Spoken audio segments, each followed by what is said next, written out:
इस वीडियो में हम जानेंगे that what are the components of aggregate demand. Aggregate demand के कंपोनेंट्स कौन से होते हैं, कौन से ऐसे पार्ट्स हैं जिन्हें हम जोड़ के असेंबल करके एग्रीगेट डिमांड बनाते हैं।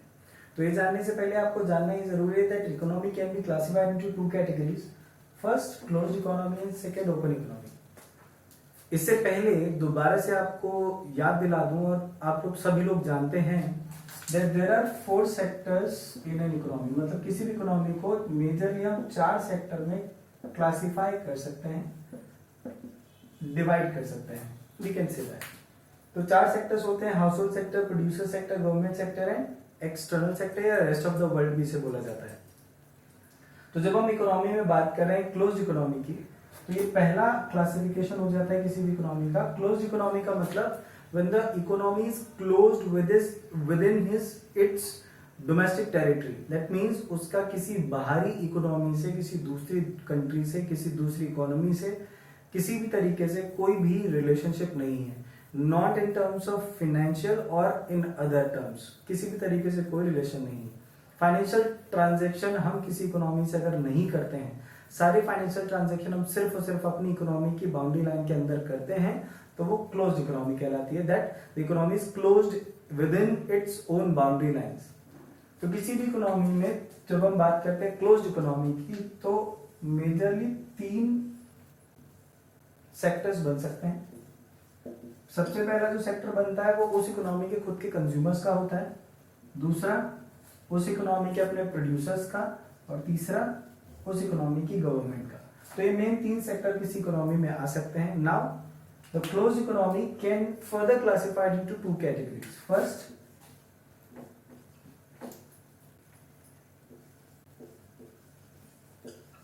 two sector closed economy, and second, three sector closed economy. तो जब हम बात करते हैं टू सेक्टर क्लोज्ड इकोनॉमी की, तो टू सेक्टर क्लोज्ड इकोनॉमी में एग्रीगेट डिमांड अगर आपको पता करना है, तो टू सेक्टर क्लोज्ड इकोनॉमी में हम सिर्फ हाउस होल्ड सेक्टर और प्रोड्यूसर सेक्टर को ही लेते हैं।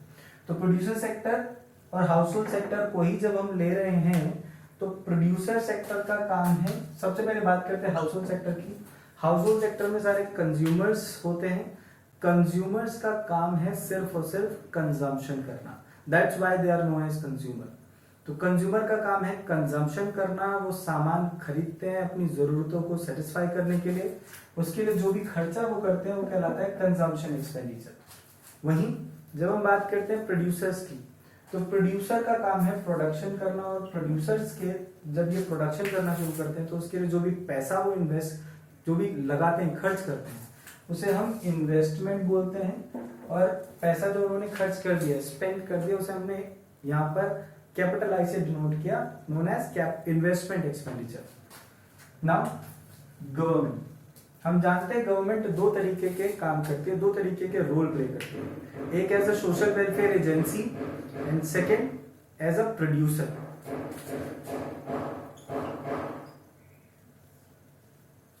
तो as a social welfare agency government collective consumption expenditure करती है।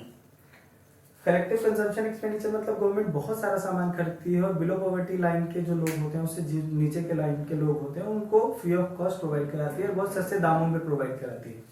तो गवर्नमेंट ने क्या, कलेक्टिव कंजम्पशन एक्सपेंडिचर। वहीं when we are talking about the producer role of government, government के बहुत सारे बिजनेसेस भी हैं, और गवर्नमेंट उसमें प्रोडक्शन के लिए पैसा लगाती है, जिसे हम बोलते हैं कलेक्टिव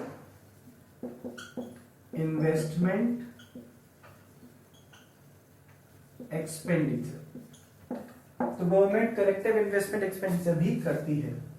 जब ये दोनों ही खर्चों को हम जोड़ते हैं, तब जाके गवर्नमेंट का टोटल एक्सपेंडिचर पता चलता है, जिसे हम कैपिटल जी से डिनोट करते हैं।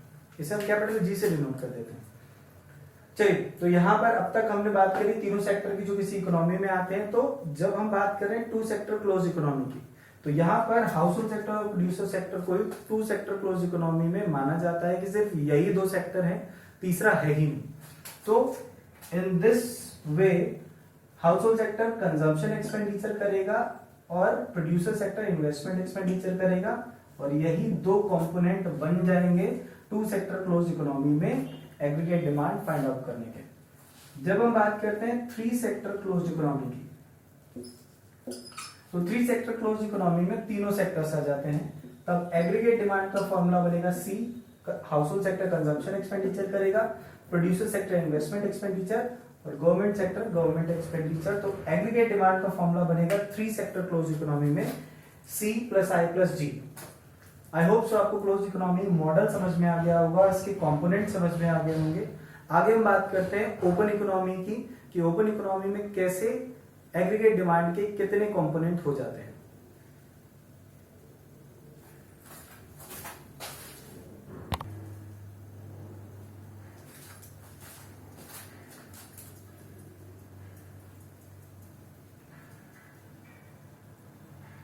तो आइए आगे जानते हैं ओपन इकोनॉमी के बारे में और इसके कंपोनेंट्स, इसमें जो कंपोनेंट होते हैं एग्रीगेट डिमांड के, उनके बारे में।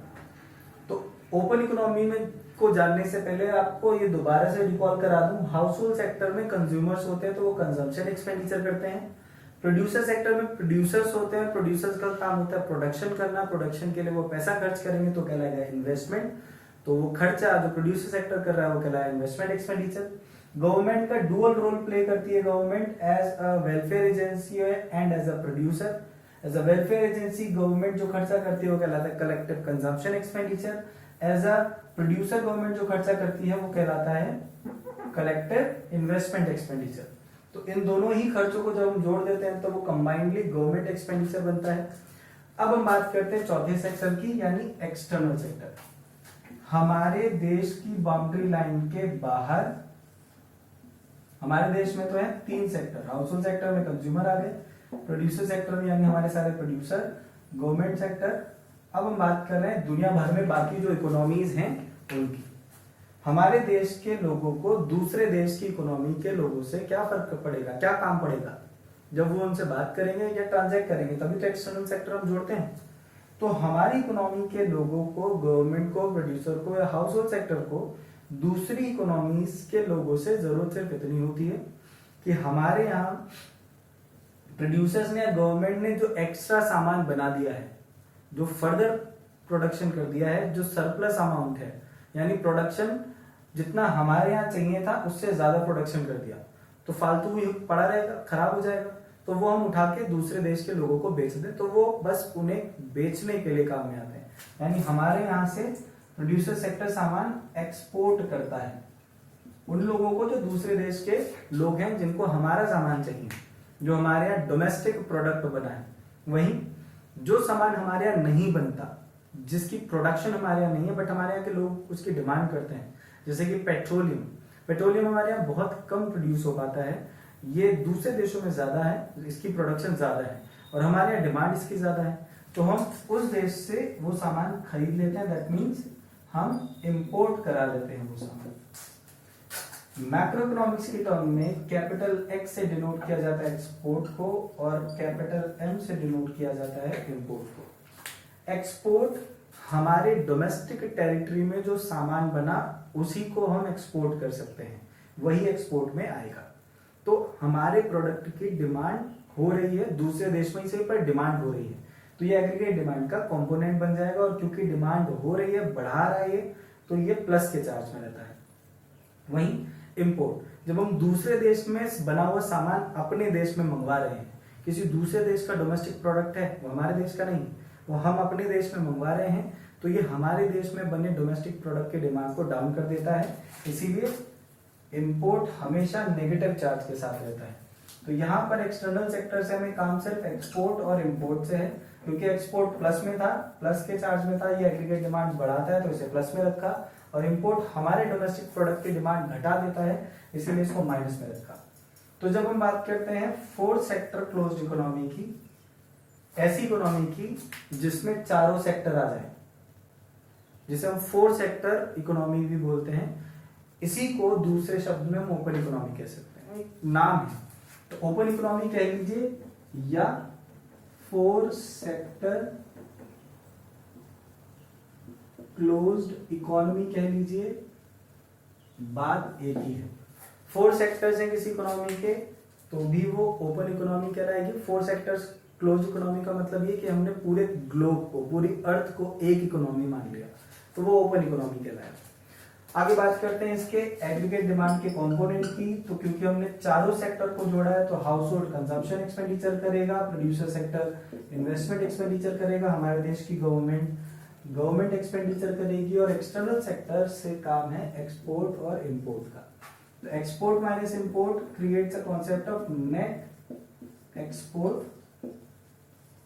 तो नेट एक्सपोर्ट आखिरी में जोड़ दिया जाता है। ये रहे 4 कंपोनेंट्स जो एग्रीगेट डिमांड के कंपोनेंट बन जाते हैं हमारे लिए ओपन इकोनॉमी या 4 सेक्टर क्लोज्ड इकोनॉमी।